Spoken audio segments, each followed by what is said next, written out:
Hey everybody, welcome to the latest episode of the Rock Experience with Mike Brunn. On this episode, I'm joined by Jack Russell, and he'll talk all about some exciting new projects he's working on, as well as some new releases that are forthcoming from Jack Russell's Great White. Of course, we'll also reminisce a little bit about some of the olden days, so I think you guys are going to really enjoy this episode, so let's jump in and let's get started.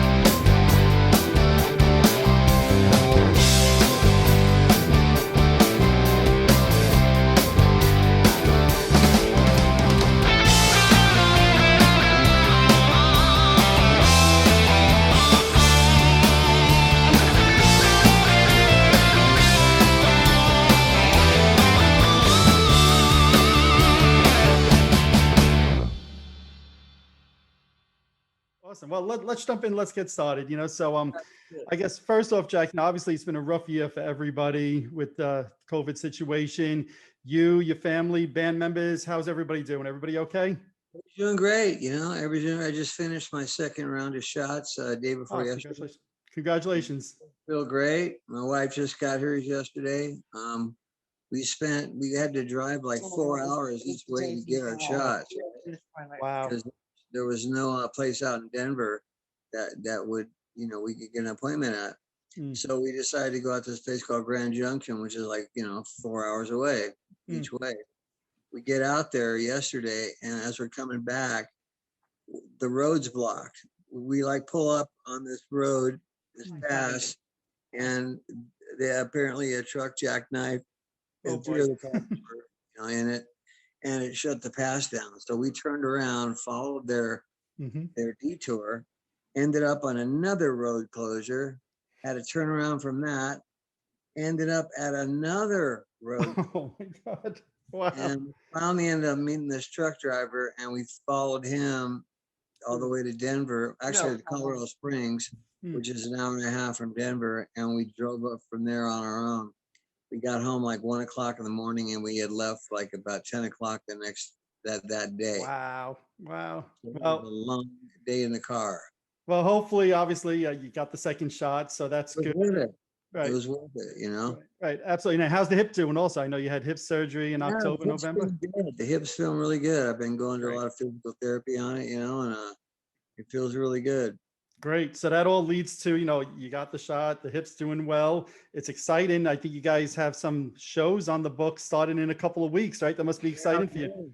Oh, yeah. Our first show is May 7th in Texas, and then May 10th in Texas. So one of them's Dallas and one of them's Houston, and I couldn't just save my life tell you which one's which right now. I think Houston's the first one. From yesterday,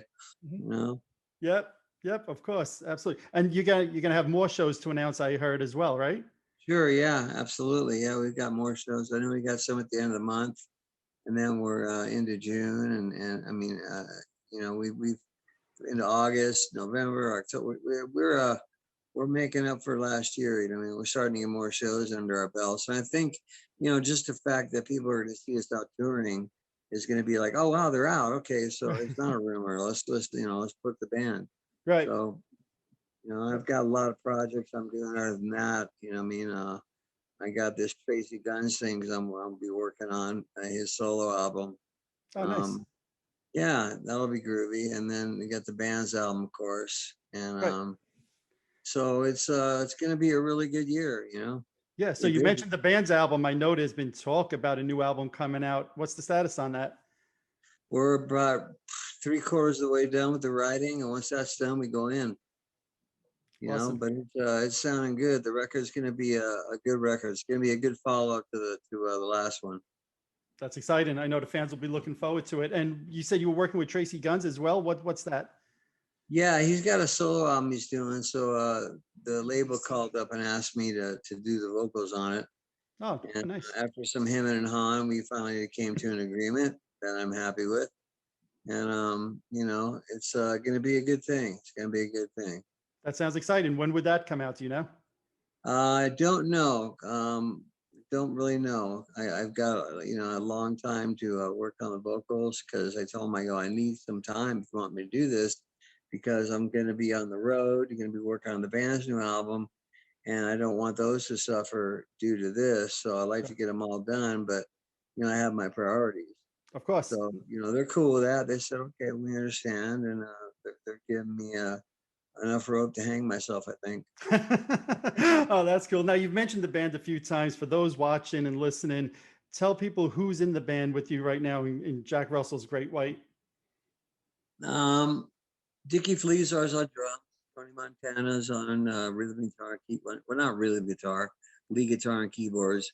Dan McNay's on bass. Robbie Loughlin's on a lead guitar, and little old me still on vocals. Haven't fired myself yet. You know? And Tony was with you back in the 80s, late 80s, early 90s as well, right? He was in the band. He was a feature member of the band. You know, he was you know, it's great to have him back in the band because he's like my, you know, my one touch with my one touch with the past. You know, Sure. We can Sure. talk about stuff that nobody else can. You know, which Right. is nice. You know. Right, of course, of course. Well, talking about the past, last May, you released the One Spittin' Acoustic Bites, right? So how was that for you going back and re-recording what I consider a bunch of classic songs, not just the hits like Rock Me, Save Your Love, but, you know, Lady Red Light, All Over Now. It's a great album. How was that re-recording those songs for you?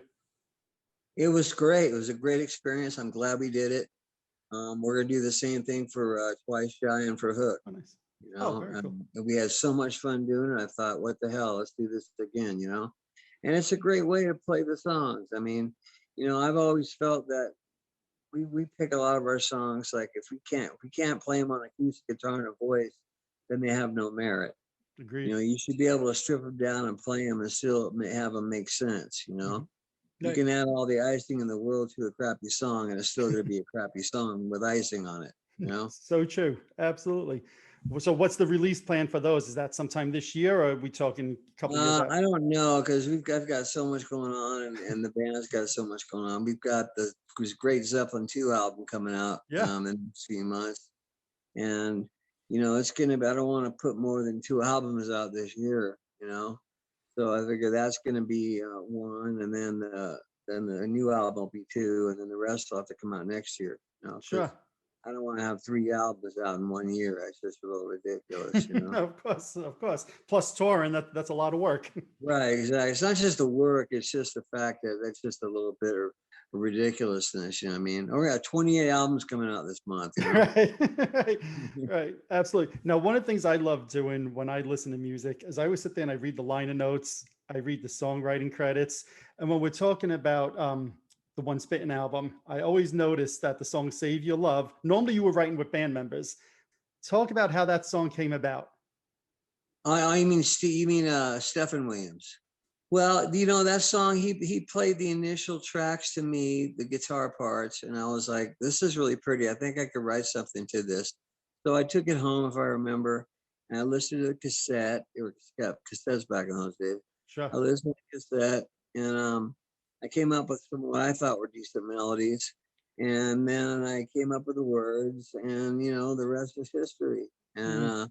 it turned out to be one of those songs that just wouldn't go away. I mean, you know, it was never a righteous bona fide hit, you know, on the record, but it was like a turntable hit, you know. Mhm. People found out about it later on and became this staple, you know, that we play. I mean, if we don't play it, it's like we get stoned, you know. Right.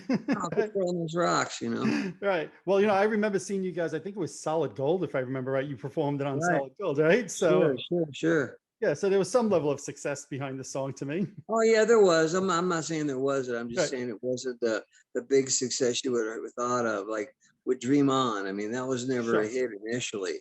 Right. You know, it took years for that song to become noticed and become the hit that it is. Hey, you like That's, my cup? Can you see that? that is very cool. Yes. Very cool. Found that in a gift shop in Idaho.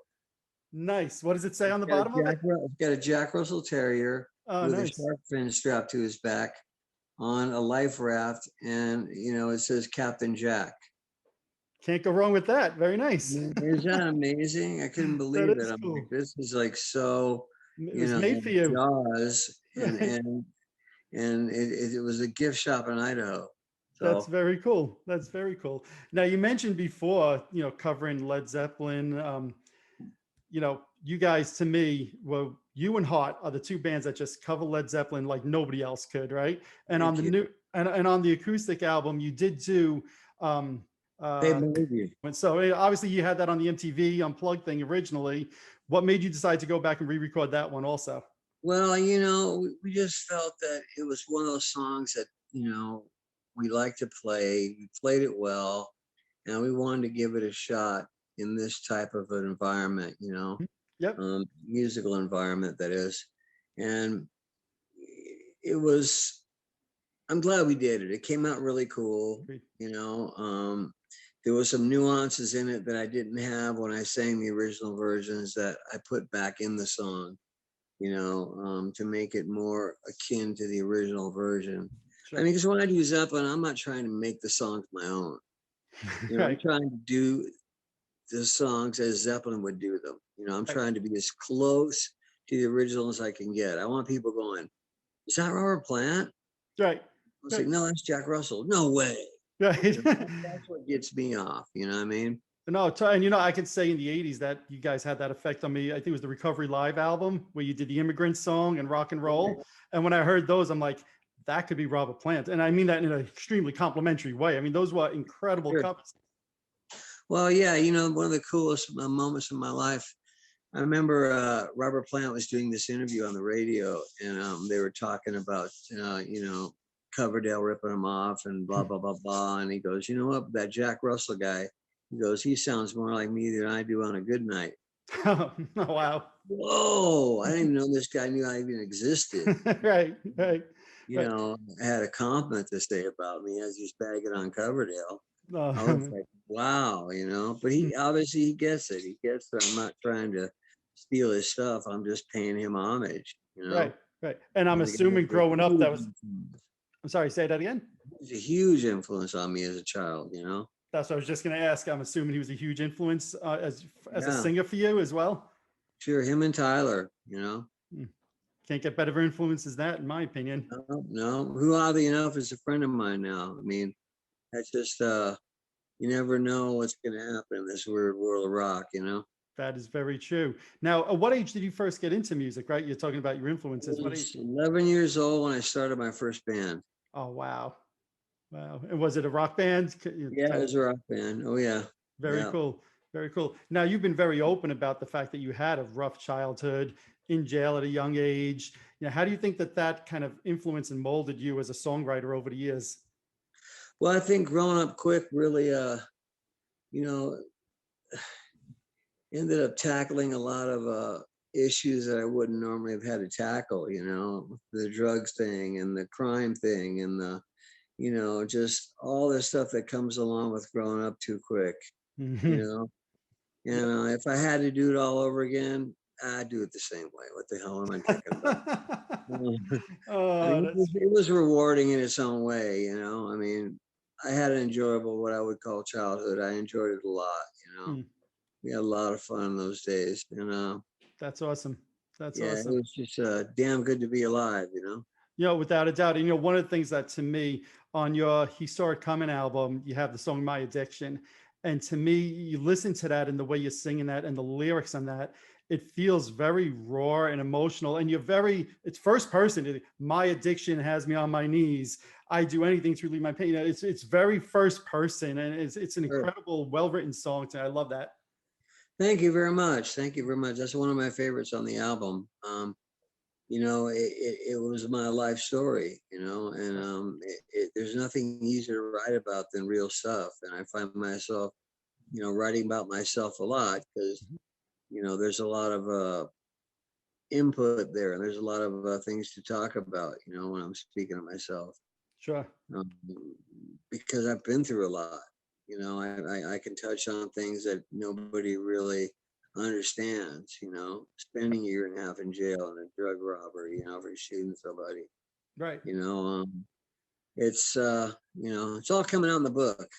Oh, you writing a book? Yeah, there's a book. It'll probably be out sometime this summer. It's called Jack Russell Dancing on the Edge. Awesome.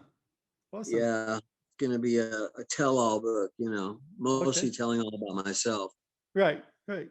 Yeah. And you, to me, you do have an incredible story. Like you were just saying, even the young time, but even like the last 10, 15 years, you've had multiple back surgeries, in a coma. I mean, Yeah, when I read about this, I'm like, it's amazing that you're still able to perform the way you do. I'm amazed by it, honestly. I really am. I'm not kidding. I get on stage, I go, how did I pull that off? Right. Right. And then take some Advil and Tylenol and wake up the next day and see if you can do it again. Hmm. More often than not, I'm okay. Right. So, Right. I'm blessed. I really am. Oh, that's Music has amazing. been a great source of, inspiration for me. And I can pull a lot of rabbits out of the hat with it, physically. Right. Right. And if I'm not mistaken, now you're 5+ years sober, right?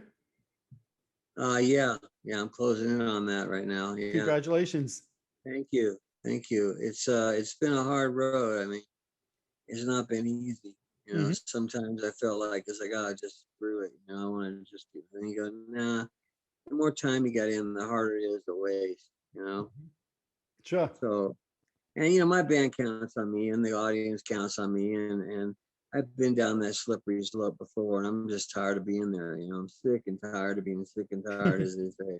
Sure. I really, really am. It's just been a nightmare. Hmm. I'm so glad I'm beyond those days. Sure. And from what I've read now, you've even helped a couple of people who were going to AA meetings and maybe needed some support, right? So you've given back to a couple of people who needed the help as well. Is that correct? Sure, absolutely. Why not? Somebody helped me, so That's time for amazing. me to get back. That's great. Now, one of the things that I always find interesting is, when I look at the Jack Russell's Great White Facebook page, you're very open with promoting other artists, song of the day, and it could be all different artists, which I always find fascinating because so many bands are only about me, me, me, me, me. But you're Right. celebrating like the history of all the rock and roll that we love. So, what makes you do that daily? Well, I mean, I'm celebrating music, you know what I mean? I mean, not just my own music, but music in general, because it wasn't like I invented the shit. I Hmm. mean, music was around long before I was, and it'll be around long after I'm gone. Without a doubt. And it is a celebration of life, and people that are adding to that by contributing their own musical ideas, deserve a pat on the back every once in a while and deserve to be recognized by Mhm. saying thank you for putting in your 2 cents and making some people feel good. Yeah. I mean, they don't gotta be selling a million records to do that. I can have them on the playlist and people play them and they like the song and that's all that matters right there. You made Right. somebody's day. You know. Right. Yeah. No, I love, as a fan, I love it. It's nice to see that kind of bond between you and other bands and giving the other Sure. bands credit because it doesn't happen to me enough in rock and roll. No, not anymore. The camaraderie has been lost. Yeah. I think it got lost during the '90s. When music became so morose and so serious, and rock and roll is not meant to be serious. Rock and roll is Agreed. fun. Agreed. Yep. It's about celebration of life, man. It's hedonistic. Agreed. It's all the above. It's just about angst and about going out and just pissing in the wind. I mean, it's about having fun and about being young and even if you're not young, you can feel young, while you're doing it. Without a I doubt. know I certainly do. Yeah. Yeah. No, with that. So you mentioned the 90s before, obviously the 90s came in and grunge, Nirvana, Pearl Jam, etc., became really popular. And the bands like Great White suffered because of that. Was there any Right. resentment that you They're had no from longer that? in vogue. Yeah. Right, right. Was there any resentment you ever had from that, or was it just the circle of music? It was just a circle of music. It was just the way it went. You know what I mean? And I blame a lot of the record companies, not so much the bands. The bands are just trying to make a living. They're Yep, playing what they needed to play. They're playing for themselves. And sure. that's the music they came up with because of their experiences. And my music is written because of my experiences. Now, their music is their experiences are different than mine, so consequently, as should be the music, which it was. Right. And people don't understand that really. It's like, oh, grunge is this big poison to kill rock and roll. Well, yes and no. It wasn't intentionally done. I don't think anybody intentionally came out and said, well, I'm going to write this song and just tear the bottom out of 80s music, Right. Mm-hmm. They just wrote songs that they wrote, and it happened to put a hole in what already had a rough, patch in it anyway, because there was so many bands that were sounding alike, and it was getting time for it to change, and that was the record company's fault. Yep. There was no artist repertoire. There was no A&R. There was no people saying, "Hey, this stuff all sounds the same. Do something a little cutting edge." They Right. just sat there, twiddled their thumbs, let the bands do whatever they wanted. And the bands weren't thinking ahead. They were just thinking about the moment. One moment everybody was selling millions of records. The next moment everybody was selling like, 500,000 if they were lucky. Sure. And nobody understood why. Like, what happened, man? What happened? Like, well, you happened. We all happen. Right. You know? Right. Yeah. Now in the 80s, you guys certainly had a lot of MTV exposure as well. Your videos like Rock Me, of course, One Smitten Twice Shy was all over MTV, all over the radios. Yeah. How much do you think MTV played a part in your rise? Well, in the later years, like Once Been Twice Shy, sure, played a big part, but initially Rock Me wasn't really played that much. I mean, it was hardly played at all. Okay. We got that from the radio, record sales and radio. Sure. MTV didn't really pop into our lives until, Twice Shy. They played some stuff sporadically, but after Twice Shy, then they started playing the other stuff more, Right. Right. And then, of which course, you guys still had the Ritz concert with Guns N' Roses that they yeah, broadcast. yeah. So they were supposed to headline. We were supposed to headline that show that night. right, I know. Yeah. At the last minute, they said, we're in the van on the way over. My manager goes, by the way, guys, you're not headlining. We're like, what? Mhm. Like, there's no way. Why are we not headlining? Right. Like, those guys suck. You know what I mean? And we're like, there's no way. And then we finally said, okay, well, we're not headlining. That's whatever it is. And we just went out and we did probably one of the best shows we've done in a long time. We just killed it. Yep. And I mean that with all humility. I really do. Yeah. So the band was really, really lit up that night. And, Agreed. they did a great job. And my singing was on and so the band did really, really well. It was a good experience. It was a lot of fun. Agreed. A lot of fun. Agreed. So you mentioned you're singing right now. So, I mean, you're at this for, I think it's over 40 years now. How do you keep, with all you've been through, how do you keep your voice sounding as good as it does still? Well, I quit smoking. I quit drinking. Okay. I warm my voice up. I take decent care of it. Well, really, really good care of it. And, I just pray a lot, I thank God for the gift he's given me, and because he could take it away anytime he wants, Sure. So, and that's just my belief system. Other people are like, who, God, what, who's that? No.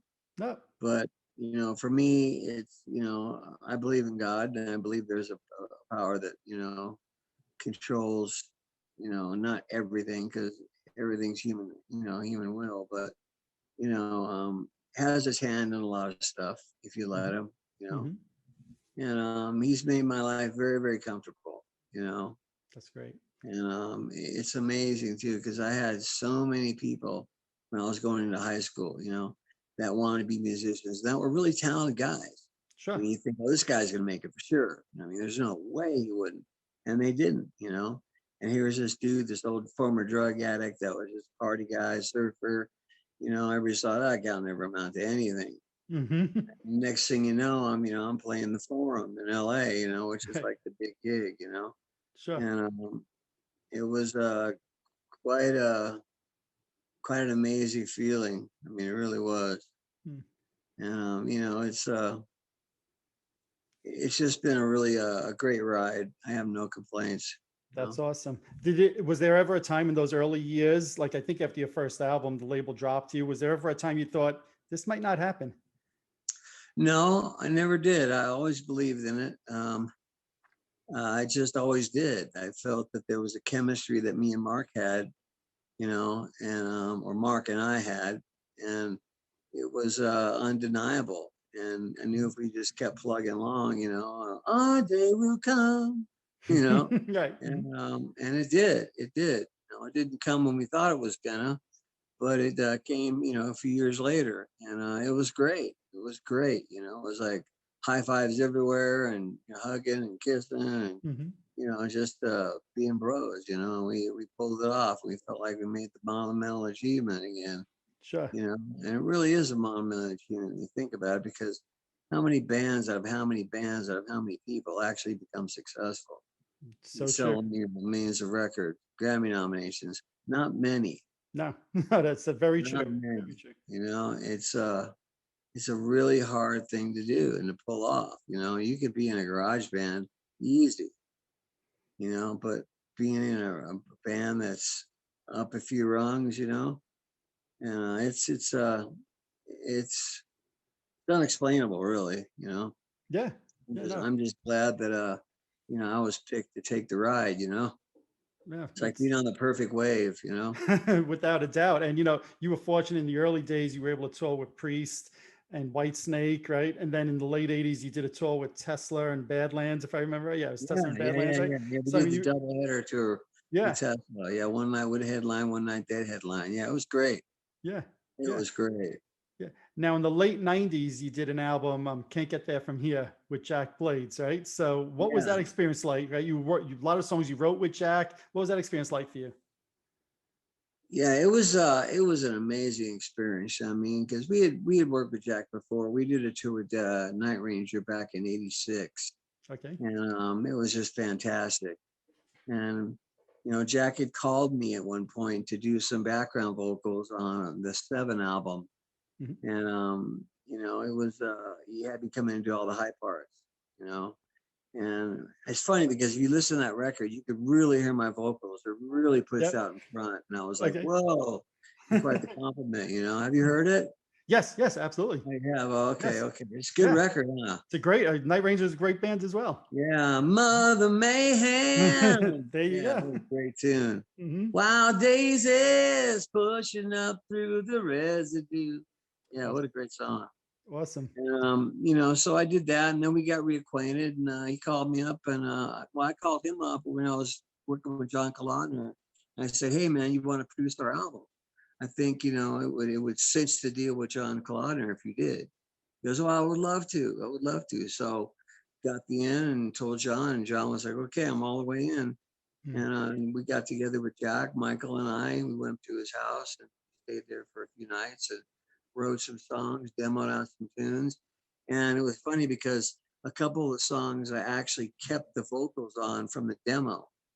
And I had the band play to the vocals Okay. because the vocals were so good. I went like, there's no way I'm going to do any better on that song. Sure. I might be able to duplicate it, but what's the point? Sure. So I'm not going to make it better. It was like Silent Night and Say It in the Rain were the two songs. Okay. Yeah. And they were just like, they were done so well. I was like, there's no way I'm going to do these over again and make them any better. Hmm. So let's not waste our time here. So Right. they worked around it. That's awesome. That's awesome. Now, we were talking before about singing, and we mentioned earlier that you did the acoustic album. As a singer at this point in your career, do you find doing an acoustic album easier because maybe you could sing softer, or maybe is it harder because you're a little bit more exposed? I always wonder as a singer what that's like.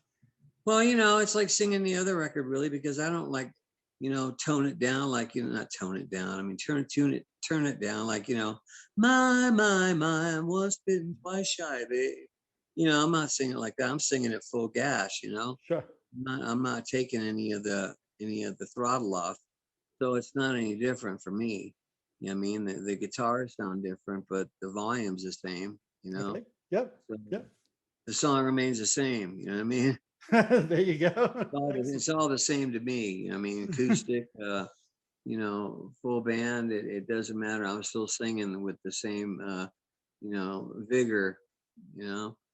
That's awesome. That's awesome. Now, one of the things that surprised me as a Great White fan, I guess it must be about 2 years ago at this point, you invited Great White singer Terry Elise on stage with you guys to perform House of Broken Love. And for those who don't know, Terry was the singer in Great White after you left. So that first off says a lot about you as a person that you would be willing to invite him. But what brought that on? Well, me and Terry had gotten to know each other prior to that. I called him up one day and I say, hey, look, there's no need for us to have bad feelings and shit. We didn't even know each other. You know what I mean? It had nothing to do with this. I had nothing to have anything to do with you being fired. I was pissed off when I heard, that they were talking all this crap about him when they fired him. And I'm Sure. like, oh, this sounds familiar, Mhm. So I jumped in his corner. I'm like, this ain't cool, Right. and we've been friends ever since. And matter of fact, I'm just getting ready to go in on the 27th and sing Won't Back Down by Tom Tom Petty. Petty. Yeah, we're doing a duet on it, me and Terry. That's awesome. Yeah, so he hooked me up with that. So I'm gonna go in the studio and sing that down. Then he'll take it and put what parts he wants to sing in it and get rid of my parts, and so it'll be a balance. Sure. Oh, It's that sounds easier for awesome. me to sing the whole thing than it is to try to okay, sing this line, but don't sing this line, then sing this line, don't sing that line. Mhm. It's just be easier to sing the whole damn song down. Sure. Okay. Awesome.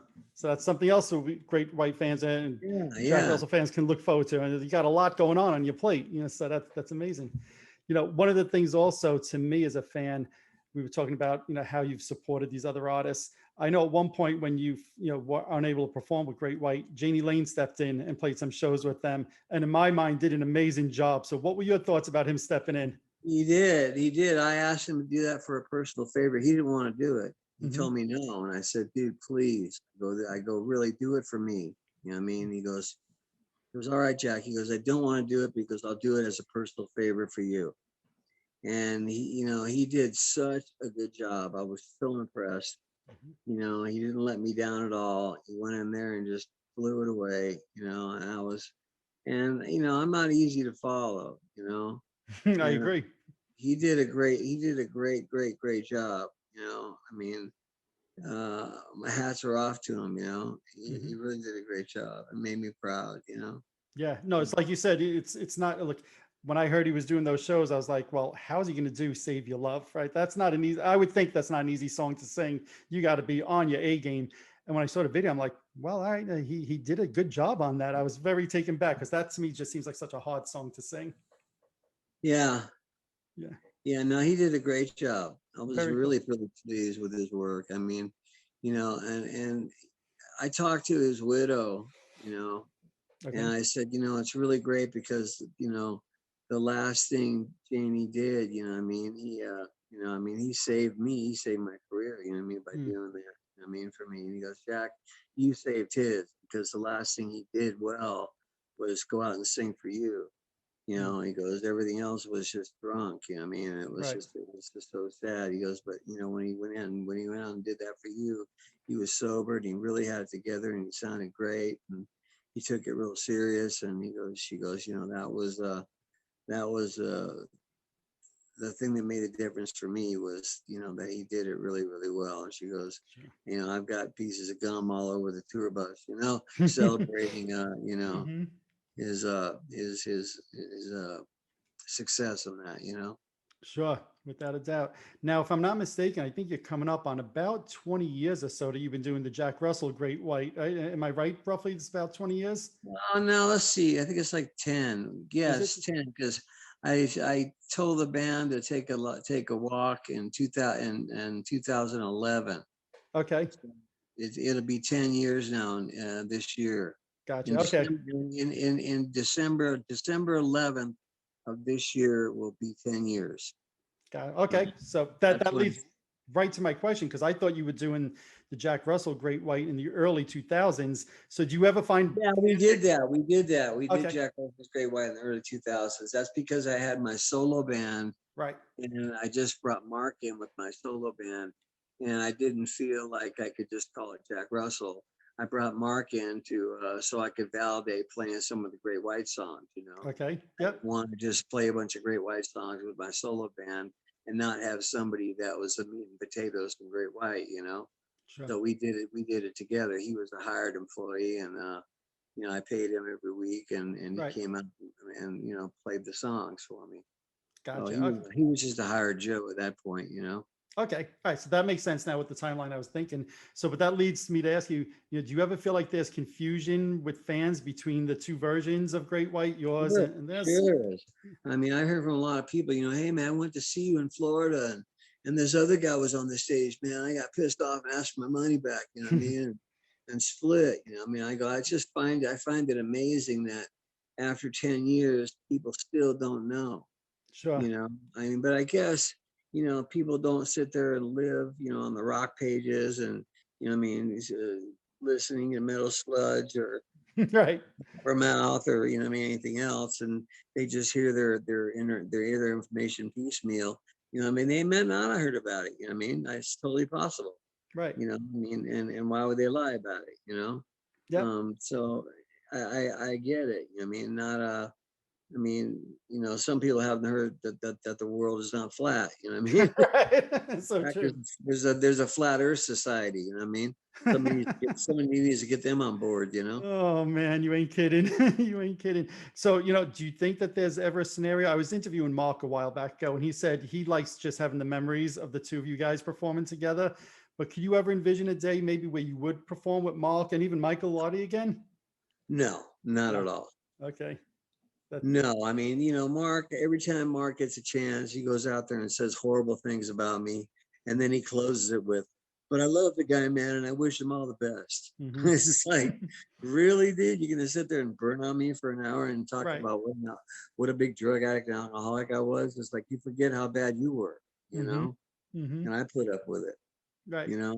So it's people that become born again. Sometimes I find that they become the most judgmental people there are, and I'm not saying everybody because Sure. it's not true for everyone, hmm but him in particular.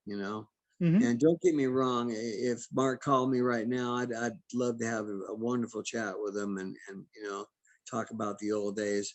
I have no interest of playing with him, you know hmm and he doesn't think I can handle it anyway. But it's funny, I can go out and handle my own band, you Right. know. Right. Well, I'll Uh, say I saw you at the M3 festival 3 or 4 years ago, and the performance was top shelf. I mean, I thought it was an excellent performance. Thank you. Well, I pride myself on doing a good show, Right. and I don't know. They just take pot shots at me whenever they can. I think it's for the press. I Sure. don't think any interview he does is always, you'll see it in Blabbermouth. Right. Mark Kendall says you would never play with Jack Russell again. It's like, Sure. well, you've said that 38 times. Can you come up with something different? You know what I hmm mean? Like Right. Jack Russell's head falls off or something, or you know what I mean? Yeah. Fair So enough. I don't know. Fair enough. It upsets me in a way, but then it's also a laugh. And I'm not going to go out there and beat him up and pull the covers off him. It's like that's personal stuff. I'll leave it in the closet where it belongs. Okay, that's awesome. So, none of us are 20 years old anymore, right? So, how No, much hell no. how much I believe so in my head. I like to think so as well, but my body tells me otherwise, right? Mine So, tells me exactly the same thing. how much longer do you think you could keep at it doing this? As long as God lets me, man, I mean, I will keep doing it until I absolutely cannot. Okay. And I feel really good right now. I don't see any signs of me slipping. I hope I can do it as long as I want to do it, which is till the day I die. So, That would be awesome. Is there anything professionally that you say, hey, I haven't accomplished this, or I'd really like to work with this person and I haven't yet? oh yeah, you kidding me? I got the bucket list. Hell. Who I would be at the love, top of it? yeah, I love to meet Robert Plant. hmm Love to pick his brain. I love to tour with Steven Tyler, and Aerosmith. Sure. Um, I would love to um, see the largest ball of twine in the world. Um, Okay. you know, there's so many things, man. I mean, there's a lot of places I like to take my wife to because she's from here, Denver. I moved to Denver recently, hmm um, and she hasn't really seen much of the world. I love to take her around and show her some of the cooler bits. hmm Just do a little vacationing and that kind of thing, and that'll come. You know, Right. I've just been real busy right now, and I want to take advantage of the times because there's going to be a day when nobody cares. You know, it's going to be like Jack who, Right. you know, and I don't want to waste my time right now and not be playing when I could be, because there'll be a day when nobody cares if I'm playing or not. You know. That's very, very true, unfortunately, but that's just the way, right, Yeah, that's music the way it is. goes. You know. Right, absolutely. Now, on a personal side, I think you have, I've read where you have a friend that's, I'll say, a professional shark tagger. Is that right? And you go out with them and Yeah, sometimes tag that's his sharks? name, Shark Tagger. Yeah, Keith Yeah. Pope, Shark Tagger. Yeah. So what's that Yeah, like? Because I used to follow on an app, like they'd have, like, you could follow the sharks wherever it is. So yeah, I've yeah, read that. I'm like, oh, yeah. that's cool. Yeah, no, it's great. It's great. We teamed up together a lot on both, you know, my boat and his boat. We'd go out and, you know, do double trips. You know what I mean? We'd have Mhm. one boat here and another boat a mile away, keep in contact on the radios. You know what I mean? Making sure if anybody had some fish around, okay, yeah, fish are over here, you know, let's zoom over there, or vice versa, you know. Sure. Um, we caught a lot of fish together. He's just a great guy, a great angler. You know what I mean? Knows so much about sharks. I mean, he's the one guy I could say even knows more about shark fishing than I do. And Mm. that's saying something, you know? Right. So, but of course he gets to do it 24/7 just about, where I'm, you know, in the music thing. I can't do it all the time, you know? Sure, sure. And yeah, I remember last year when you put out the video for Fast Road, you were on your boat, if I'm not mistaken, singing on your boat. So that's Right. something you enjoy, I guess, in your spare time, being on your boat. Sure. Oh yeah. Are you kidding me? I lived on it back in the Mhm. States. Right, right. That's awesome. We just sold it to move to Denver, you know? Oh, okay. It's all about freshwater fishing now, you know, which is okay. The only problem is the fish I catch here are the size of my bait back at home, you know. Okay. Mhm. Yep. But fishing's That's fun. fishing, you know. Right. I'm just thinking about the size of your bait. That's funny. Oh Um, yeah, yeah. yeah. No, when you look back at your career through the years, right? Lots of tours like we were talking about before, right? I know I saw you guys in '92 performing with Kiss, and that's when Yes, the right. industry was starting to go down. Do you have any memories of that tour that you could share? Yeah, I got a great memory. We were it was the day I got introduced to Gene Simmons, and it was kind of after Halloween. And I remember I had this rubber foot Okay. left over, and it looked just like a foot. You know what I mean? Mhm. The ankle, and so I had this long sleeve leather trench I used to wear. So I took the foot and I stuck it. I grabbed a hold of it and I stuck it up the arm of my trench. You know, Okay. and, and I went up to meet him. Stuck my hand out, and he reached out to grab my hand, and he saw this foot, and he goes, "Oh!" And I go, "Oh, it's just a foot." He goes, "Oh, that's funny. I thought you were deformed or something." And I'm like, dude, what if I was? Yeah, really. A thing to say to somebody, you know? Right, So I right. kind of figured out who he was right away, you know, what his was all about, you know. Mhm. But that was a fun tour for the most part, you know. Okay. Okay. So, you said before there's a lot of things coming out, right? A couple of new albums, book. Anything else that you could think of that you'd want to tell your fans that's on the horizon for Jack? Just more shows and more recordings, once this COVID thing stops, I want to get back in and do some kind of a contest where the fans come out and meet with me, and we get to go out and have a dinner or something, or go Oh, to a wow. show and have dinner beforehand, and do something more personable, Hmm. and not just like, oh, you won some free tickets, you know what I mean? Sure. I'm working on that, but that's got to be after this whole Corona thing goes away, you Of know. course. Of course. Well, I know I could say on behalf of all fans, we look forward to just the band being back out on the road, seeing live shows. It's been now over a year with pretty much no live shows. So we're all anxiously waiting. I bet I am too, man. I've been chomping at the bit. Yep. Yep. I feel like a lost dog, you know what I mean? Yeah. Did you play any shows at all in the last year, or were you unable No, to? Yeah, I didn't think no, so. no. Hmm. We played in February. That was our last show. Right. February of last year. A Hmm. year ago this February, Right. we did our last show, Right. and Wow. that was it. Well, a couple more weeks. Jack Russell's Great White will be back on the road at least for a few shows during May, during June. I think there's even some dates in July right now. Yeah, Like you there's said, some in August. oh, awesome. Some in August. So, and hopefully more will be added as things open up and get safe. Yep, Awesome. yep. So we're Awesome. looking forward to it, man. Awesome. Well, Jack, I want to say thank you for doing this. This is incredible honor. I hope Uh, you, your family, the band, continued health, happiness, and hopefully see you on the road in the months to come. Much success to you too, my friend, and good health. Yes, thank you very much, Jack. Take it easy. You got it, man. God bless you. Yes, you too. Bye-bye. Bye. Alrighty, there you have it. I'd like to thank Jack for taking some time with me and sharing everything going on in the world of Jack Russell. I know I speak on behalf of all fans when I say it's really exciting to hear that Jack's working on a book, as well as a couple of new albums with Jack Russell's Great White, as well as working with Tracii Guns. A lot of exciting things going on that I know all the fans will be looking forward to. If you're watching this on YouTube, hit that subscribe button below. If you're listening to one of my podcasts, subscribe over there as well. Also, head on over to Facebook and follow my page, The Rock Experience with Mike Brunn, where each and every day we talk about all the rock and roll music that you love. You could also follow me on Instagram and Twitter as well.